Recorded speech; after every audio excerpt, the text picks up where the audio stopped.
Сәлеметсіздер ме, құрметті көрермен, біздің каналға қош келдіңіз. Әлемде және Қазақстанда болып жатқан маңызды және шұғыл жаңалықтарды арнамыздан бақылап отырыңыз. Видео кеңінен тарап, қажетті жерлерге жету үшін видео астындағы бір лайк және жазылу түймелерін басыңыз. Қолдарыңыз қабатуланың қабырғаларына тисін. Павлодар облысында 2 үйден өрт шықты. Себебі өрт қауіпсіздігі ережелерін бұзу. Өрт 12 желтоқсанда Пограничник ауылында болған деп хабарлады Түркістан.кз. Павлодар Невс.кз сайтына сілтеме жасап. Облыстық ТЖД баспасөз қызметінің мәліметінше 12 желтоқсанда сағат 8:27-де Пограничник ауылына шақырту түскен.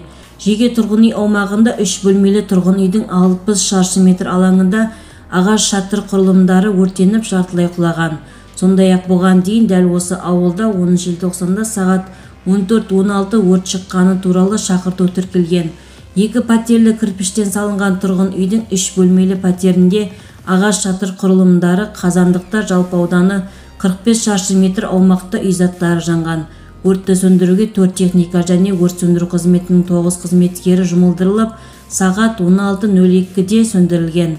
Бірінші жағдайда өрттің шығуына электр желілерін, екіншісінде жылыту пешін пайдалану кезінде өрт қауіпсіздігі ережелерін бұзу себеп болған. Толығырақ төмендегі сайтымыздан көре аласыздар. Егер де біздің видео ұнаса, подписаться және бір ғана лайк түймесін баса кетулеріңізді сұраймыз.